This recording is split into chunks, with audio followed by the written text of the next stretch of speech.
هذا الوقت وقت بر والكل بحب يروح ينبسط، بس بتنسوا شغلة مهمة، الإسعافات الأولية. بركي صار معكم أي طارئ. اليوم في عنا ضيفنا الدكتور أكرم رح يخبرنا كيف نتصرف وكيف نجهز حالنا قبل أي طلعة بر. حلقة جديدة من بودكاست على الرايق برعاية دوتشيني من شو مارت، يلا نشوفها سوا. حلقة جديدة من بودكاست على الرايق، معكم خالد غنايم كالعادة يا سادة. هيدا البودكاست الحلو اللي عم بيكون برعاية كتير حلوة من دوتشيني من شو مارت، بتلاقوا بسنتر بوينت. صراحة أنا لابس واحد من الشوز وعم باخد من عندهم كتير أشياء حلوة، مبدعين كتير مريحين صراحة، فمشكورين جدا أنهم معنا بهذا البودكاست. اليوم حلقتنا اسمه نحن بموسم البر، وفي كتير عنا ناس بتحب تروح على البر وتعمل عادات شوي وتعمل بعض المغامرات، ولكن في مشكلة منواجهها، انه ما بنكون مثقفين بالإسعافات الأولية أو بالأشياء اللي المفاجآت اللي ممكن تصير معنا ومع الناس اللي بنحبهم من ناحية السلامة. فاليوم معنا الدكتور أكرم أبو دقن اللي هو متخصص إذا فينا نقول بطب الطوارئ أكثر. رح يخبرنا أكثر عن المواضيع المهمة اللي لازم نحن ننتبه لها قبل ما نروح ننبسط ونستمتع. دكتور أكرم نورتنا، أهلا وسهلا فيك. يا أهلا فيك مستمعين. صراحة يعني موضوع البر أتوقع هو موضوع سنوي، ودائما بحس بالإمارات بصير موسم حتى للإسعافات وللمشافي. بس يصير الطقس حلو في موسم، في حوادث بتصير وين بالبر. هل برأيك هاي الحوادث بتصير بسبب قلة وعي من الناس، ولا الناس ما متدربة كتير على الإسعافات الأولية، ولا شو السبب؟ لأنه دائما هذا موسم بتحس بصير فيه هاي الأشياء. صح أنا غلطان؟ ما أكشن بتصير صح. هو وين بيكون في يعني اكتيفيتي بتزيد، يعني بس تزيد الاكتيفيتي بتزيد الحوادث. المخاطر. الناس بيروحوا على الاكتيفيتي من جزئين. الناس بيروحوا دائما هن متمرسين وبيعرفوا كل شيء، بيعرفوا كيف يفوتوا، بيعرفوا كيف يعني شو ممكن يصير معهم، يعني تعلموا خلينا نقول من كيسون. وفي ناس تانيين بيروحوا يمكن أول مرة أو بيروحوا مرة بالسنة بجوز، يعني وبينسوا شو ساووا وشو صار معهم، ما في خبرة. هدول بيصير معهم أكتر. الحوادث اللي بتصير معهم أكتر بيكون الأوتكم تبعها مو منيح، يعني بيكون فعلا. يعني ما بيقدروا يتصرفوا مزبوط. طيب خلينا نرجع هيك من البداية. أنا اليوم مع أصحابي وحابب أطلع طلعت بر. شو هي إذا فينا نقول المبادئ العامة للإسعاف اللي لازم تكون موجودة عندي مثلا A B C، أو أهم 3 معلومات لازم تكون موجودة عندي؟ بالضبط، هي ABC. هي الإسعاف دائما ABC. يعني حتى نحن كنا لما ندرس طب الطوارئ يعني نتضايق من كلمة ABC. دائما ABC، حتى صاروا يعلمونا انه جاوبوا دائما ABC، لانه هي سيستمايزد، يعني هي شغلة مبرمجة بدك تبرمج حالك عليها بدراسة وبتدريب. تمام، ما حنقول انه دراسة نقضي ايام وكذا، هي دراسة يعني كورس 4 ساعات، او مثلا يتفرج الواحد شوي اكتر على شيء اونلاين، يعني يقدر بس يكون عنده وعي. دائما هي أول شيء عندك المعرفة، يعني إني أنا أكون بعرف إنه شو لازم أعمل. التحضير، إني حضر نفسي لأني أنا طالع على مكان، يعني مثلا خلينا نقول إسعافات مثلا طالع على البر غير الإسعافات لما بكون رايح على البحر مثلا غير صح. لما بكون رايح أطلع ثلج مثلا سكي. كل واحد له بيشبهوا بعضهم، بس في اعتبارات خاصة لكل طبعا. واحد فيهم. بعد ما انا حضرت لهذا الشيء وبطلع، واذا صار معي شيء انا برجع بسترجع اللي انا عملته. بس في قواعد عامة. اول قاعدة بالاسعاف، اول قاعدة هي احمي نفسك. يعني انا ومن بعد الطوفان، يعني انا لانه في ناس حتى نحن لما درسناها انه كيف يعني انا اشوف واحد عم يتعذب صاير معه شيء وانا اروح بعد والله انه لا بنأذى. لا، لانه انا بقدر ساعده أكتر إذا أنا ما في علي شيء. يعني مثلا صار عندي حادث بالبر، انقلبت الدراجة وشعلت.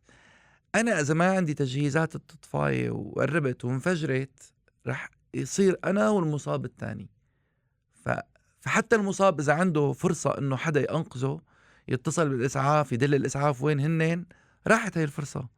يعني راحت على المصاب وراحت عليك أنا كمان. فأول شغلة احمي نفسك. شلون بتحمي حالك؟ بتعمل تقييم سريع للمكان، يعني مثلا في كهرباء، في حريق، في خطر انفجار، في خطر سقوط، في خطر مثلا حيوانات مثلا عضة أفعى.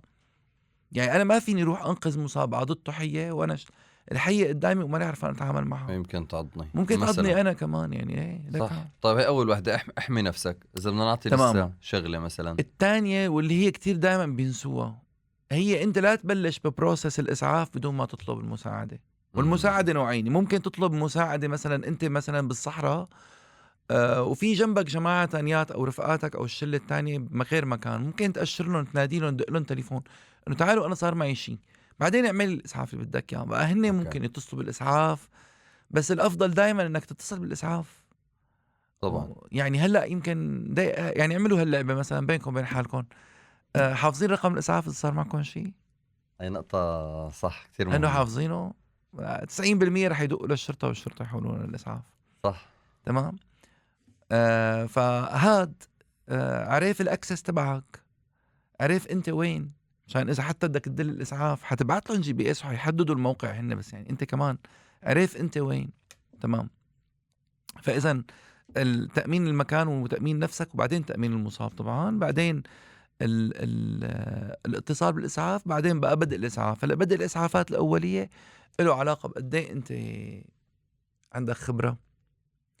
يعني أنا عم أقول مثلا، خلينا نقول واحد، هلا في كتير عالم بدها تقول إنه الموضوع عادي وكذا. الناس أنا دائما حتى بحكيها للعالم من المرضى وهيك، بقول لهم إنه إذا سيارتك عطلانة أو قلت لك، إذا قال لك الميكانيكي إنه السيارة يمكن بأي لحظة تفقد التوازن تبعها، بتركب فيها؟ يقول لك لا لا لا أعوذ بالله.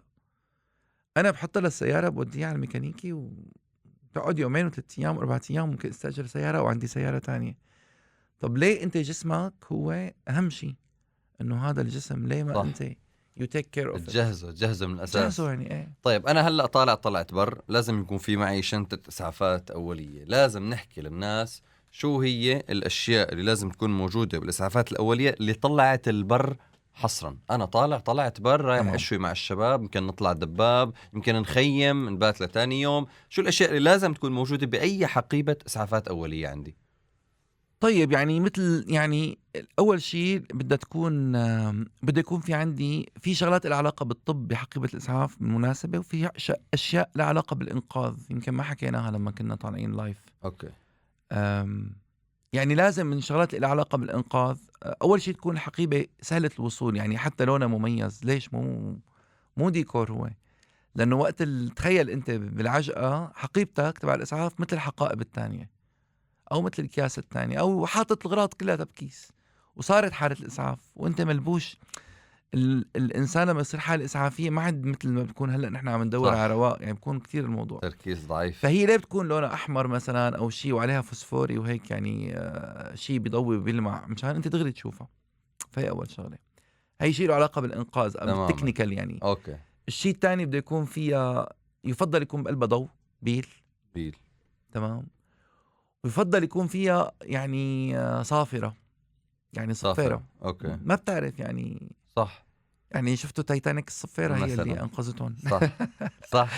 عن جد يعني هي بتلاقيه حتى بالطيارة لما تركب اه الطيارة الفيست اللي بدك بيكون فيه بيكون فيها صفارة. صفيرة مشان تمام. إذا صح. واحد وقع بالمي. صح. تمام. فهي مشان المساعدة يعني. بعدين الحقيبة بحد ذاتها طبعا شاش معقم، قياسات متنوعة، قياسين يعني قياس 5 سنتي وال10 سنتي، قياسات عادية يعني. في عندك يعني في شغلات أساسية وفي شغلات إكسترا حنحكيهم. في عندك الأربطة الضاغطة، رباط الشاشة اللي بيجي منه المطاط، يعني مشان إذا كان في نزيف أو بدك تثبت بمطوا أريح يعني بالحركة. بلاستر طبعا اللي هو اللاصق. طبعا. ممكن لزقات صغيرة جاهزين إذا جرح صغير، أحتى صغيرة، شغلة هيك بسيطة مشان الواحد ما يقعد يعني يكبر الموضوع. أم شوف بتلاقي بكل حقائب الإسعاف معقم، بس نحن بشغلنا أنا ما بستخدمه. او كيف؟ المعقم من 2003 طلعت دراسات كتير انه بيقتل البكتيريا والخلايا، فهو بنستخدمه بالعمليات لما بدنا نفتح جرح نظيف مشان يكون الجرح نظيف. بس جرح صار معقم مؤذي، فانا بيهمني اكتر مي نظيفة او مي معقمة. اوكي، هذا بيكون افضل يعني بالنسبه لاي جرح. انا ابدا من 2003 ما استخدمت كحول. طيب هلا نحن دخلنا لنقطه مهمه. لو صار جرح، حدا صار معه جرح بطريقه ما، بس ما عم نقول الجرح هو الخدش، لا، انجرح جرح منيح، شو لازم الشخص يتصرف؟ عنده الاسعافات الاوليه، عنده العده، كيف لازم يتصرف؟ يعني اول نصيحه بعد عن المعقم. حلو. ايه مثال حي. شو قلنا اول شيء نحن؟ احمي نفسك. كيف تحمي نفسك انت بالجرح؟ اتاكد انه انت بمكان امن وقادر انك تساعده، ايه صح؟ جرح هلا، ايه جرح مثلا عادي، جرح بسكينه، انا بحمي نفسي. اول شغله بلبس كفوف. طب بركي هذا معه مرض بينتقل بالدم. اوكي. فكيف هون بحمي نفسي انا؟ ما انه والله احمي نفسي لا، انا ما في شيء حيصير علي، رح انه انا البس جلوفز. اوكي تمام، هذا اساسي. يعني عرفت كيف؟ لانه انا اذا دخلت بقصه الدم صار بدي انا، نحن اللي بيتعرض للدم وممكن يكون شاكي انه عنده جرح او خدش مجهري بايديه او شيء، هذا بنعمل له تيستات على 6 شهور لحتى نتاكد انه ما نقل HIV وكبد. فالبيس جلوفز، فهدول من كمان من ضمن الاغراض اللي بنحطهم. بيكون عندنا اكثر من جلوفز يعني طبعا لكن اكيد. طيب يعني هي واحد شفنا الجرح، لبسنا جلوفز، بتقيم المريض مثلا اذا في نزف فعال، انه في دم عم يطلع بسرعه، بناخذ شاش. اول شيء بناخذ شاش، بنوقف النزيف. اوكي، نضغط، نحط الشاش على الجرح مباشره وضغط مباشر. تمام، 2 3 دقائق، كل شوي بنرفع هيك بنشوف وقف، وبيبين معك اذا نزيف قوي. اذا نزيف قوي حينزل من ورا الشاش حتى، فبدك تضيف شاش. بدك تضيف شاش كمان، ضلك عم تضيف شاش. ممكن اذا خلص الشاش من عندك، قطعه قماش، قميص، اي شيء، بشكير، فوطه، اللي هي يكون نظيف. طبعا نظيف. يعني هلا اذا ما في غير اللي مو نظيف بدك تحطه، لانه النزف كتير، يعني النزف اهم من الالتهاب. اوكي تمام. دائما بدك توازن. ما هي شو حلاوه الكورسات؟ بتعلمك كيف انت الخيار الأصح. الجادجمنت، يعني تمام، الحكم. الخيار الأصح. هي مثل القاضي، يعني ما في شيء، ما في حكم دائما. يعني العدل صح. هو انه هون هيك، يعني هي جادجمنت شلون تماما. انت. فبتضغط لحد ما انه يوقف النزيف. بس تحس انه وقف النزيف، بتكمل الضماد، بتلفه، وبتاخذ المريض على المستشفى طبعا حسب اذا كان جرح كبير.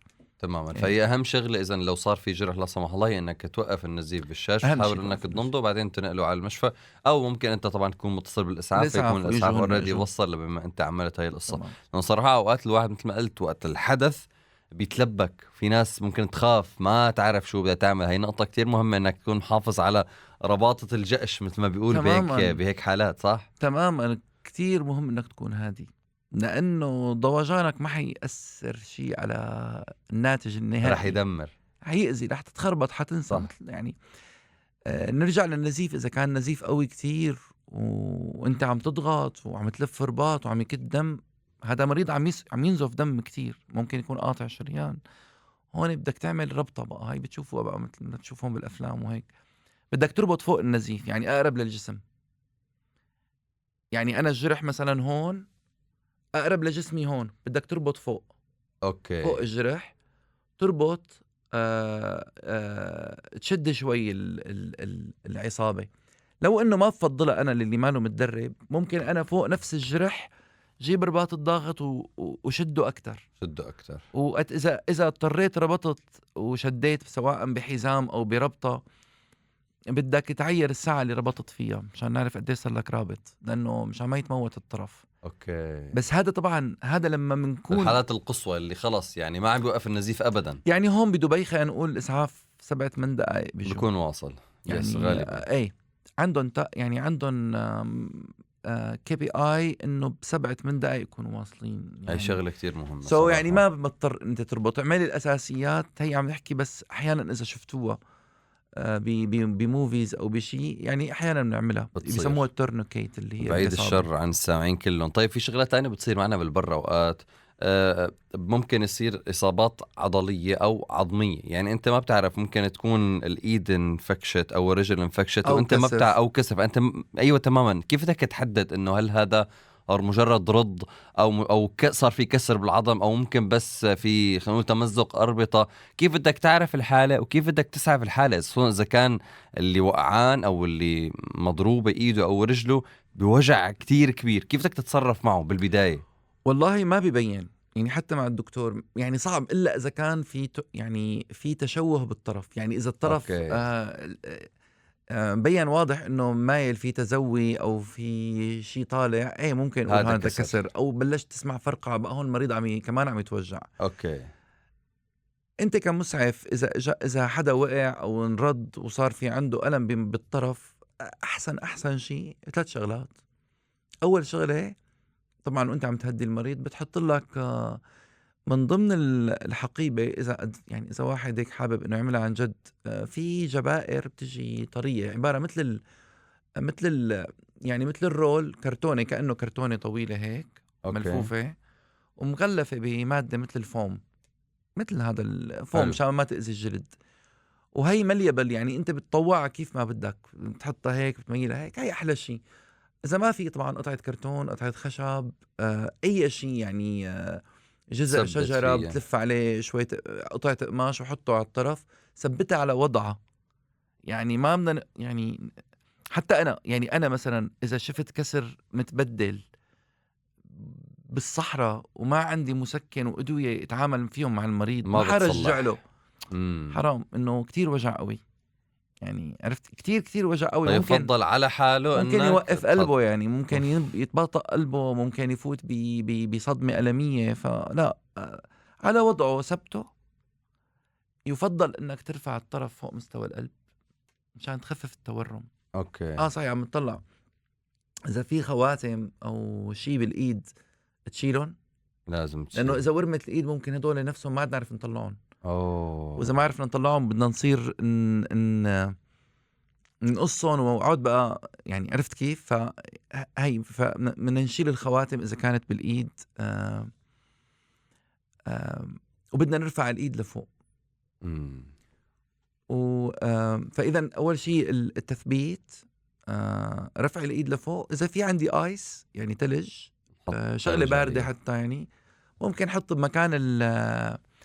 بمكان الكسر، لانه بخفف التورم، صح. فبالتالي بخفف الالم صح. تماما. طيب يعني هلا حكينا عن الردود، حكينا عن الجروح. طيب بدنا نحكي على شغلة مهمة، هي ضربات الحر. انه في اوقات انت بتطلع تفكر الطقس حلو، بس طالع 12 الظهر الشمس قوية، مثل ما بقولوا اكل ضربة شمس، بتحسه هيك داخ، تعب كذا. وانت بتكون بالصحراء يعني في ناس تفكروا عم يتدلل، تقول له شبك عم تتدلل قوم كذا. طب انا كيف بدي اتصرف لو عن جد هي حالة سيريس، هو عن جد اكله ضربة شمس الزلمة وما حدا حاس فيه؟ بنشوفها كتير، خاصة لما تكون الرطوبة عالية. وبالفعل هي يعني بيصير إهمال للحالة، إنه صح. بيقدروها أقل من حجمها. تماما. ضربة الحرارة يعني، أو في هنا درجتين، أول شيء إجهاد حراري بسموه، وبعدين بيوصل لضربة الشمس اللي هي اوكي. تمام. أهم شيء طبعا الوقاية. بس إذا واحد بلشت تظهر عليه الأعراض، دوخة، لعية نفس، تسرع بالتنفس، ضيق نفس، أحيانا واحد بيكون طالع على البحر بيضيق نفسه، بيقول لك ضايق صح. نفسي، صح. انت من الرطوبة يلا لا عادي، لا هو هذا مبلش يفوت بضربة شمس. مبلش، مو لأنه رطوبة كتير وهو ما عم يتنفس، لا لأنه بلش يفوت بضربة بلش شمس. يفوت. ممكن توصل بعدين لغثيان وصداع وإقياءات، لآلام عضلية، لمغص، لإغماء. أنا كيف بدي أتصرف بهي الحالة؟ أول شيء بتطلع المصاب من المكان اللي هو فيه، يعني لأكتر مكان بارد قدامك متوفر. حتى لو داخل سيارة أي عادي، لو تمام. إنه مسكرة وسيارة، بس إنه شغل معلش. المكيف عادي. أوكي. 2 ممكن كمادات باردة على الجسم. إذا كان صحيان بدك تعطيه مي، أوكي. بلش شربه مي. ممكن مي مع يكون في شي عصير مثلا فيه شي سكر، لأنه أحيانا كمان بينزل السكر يا حبيبي، والأملاح. وإذا كان ما صاحي شو بتعمل فيه إذا بقى؟ ما صاحي ما فيك تعمل شي غير إنك تبلش تبرده وتشغل المروحة وتطلب. أنت أوريدي طلبت أوريدي الإسعاف، طلبت تستنى هاي الإسعاف. القصة، إنه بده يحطوا له ساعتها وريد ويطمنوا إنه طريق الهواء أوكي. شغال، ويعني قصة تانية. بس أنت يعني هل في طريقة معينة إنك تسطحه أو شيء، إذا هو مثلا خلص داخ يعني بتحمله بتسطحه على بالسيارة بطريقة في طريقة معينة؟ هي أحسن شي على جنبه للمريض، يعني هي إلها demonstration ممكن شي نهار نحطه على يعني ممكن ينحط نشوفه على التلفزيون، هي بسموها وضعية الأمان، اللي هي على جنبه اليسار بينحطوا الإجرين بطريقة بيتثبت المريض فيها، يعني لا عاد اوكي يروح يمين ولا عاد يروح يسار، وبيكون اتجاه تمه لتحت بزاوية 45 درجة بحيث إنه إذا تقيأ ما يرجع يستنشق. اوكي تمام. هي أحسن وضعية، بس ما تسطحه هيك على ظهره. مو على ظهره، على الجانب الايسر خلينا إذا نقول. تلبكت وما عرفت الوضعية حطه اتليست على اليمين أو على اليسار، بس بنفضل على اليسار أكتر. يفضل على الجانب الايسر اكثر. إيه. طب هينا اطلع كتير مهم، ممكن الناس تعرفها عن جد، هي معلومات مثل ما قلت هي بسيطة بس ممكن كتير انها تساعد بانقاذ اي حدا بصير معه مشكلة لما بتروح على البر. طب في اشياء ممكن نواجهها اوقات لما بنروح على البر؟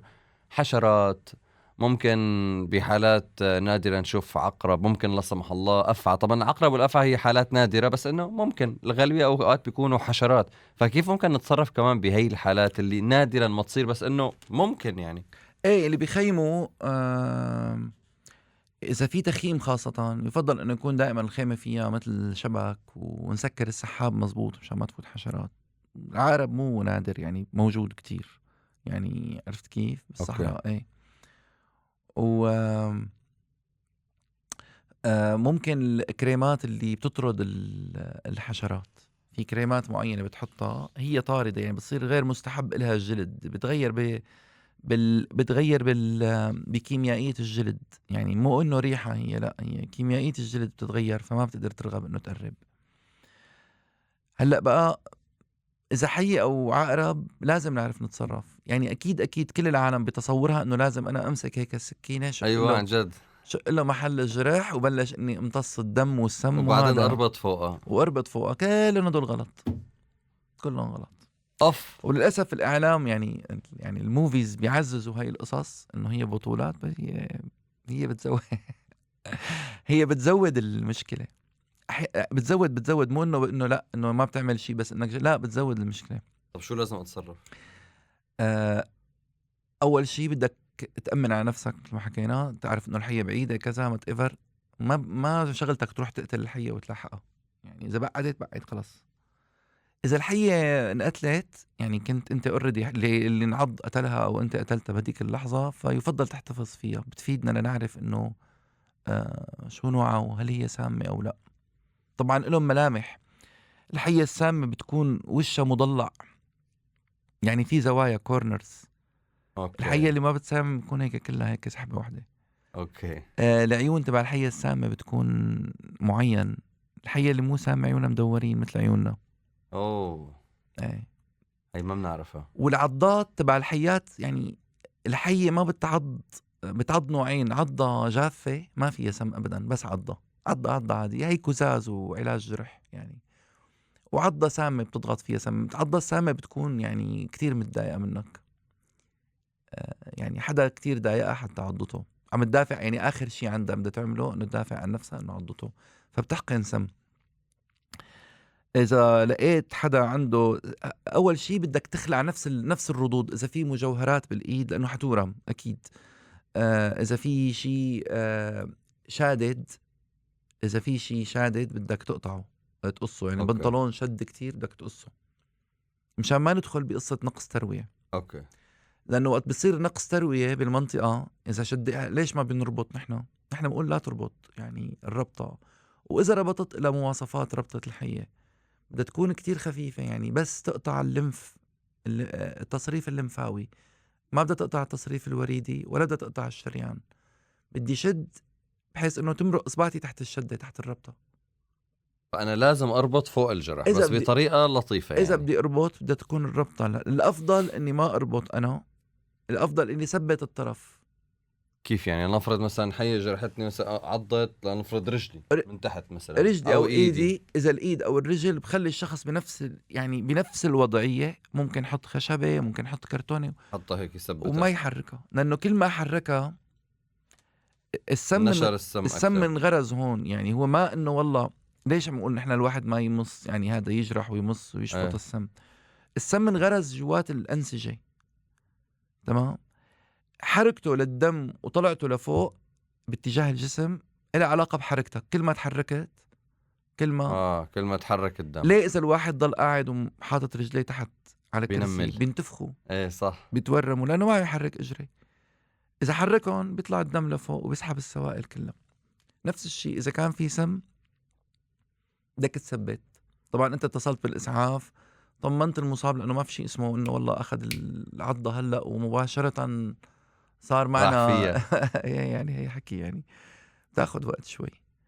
آم، ممكن تغسلها بمي وصابون، بمي تكت عليها مي كجرح يعني، مشان ما نفوت بقصص الكزاز والالتهاب لبعدين يعني. هن هيك بكتبوها بالكتب، هي ما كتير مهمة هاللحظة هي إني أنا غسل بمي، بس ممكن تغسلها بمي وصابون تثبتها. آم، المريض إذا كان غايب عن الوعي ما تحط له شيء. دائما أي مريض غايب عن الوعي لأي سبب من الأسباب لا تحاول تشربه أو تحط له سكر أو بنبون أو شيء. إذا صحيان أوكي، إذا غايب عن الوعي لا أكيد. لا.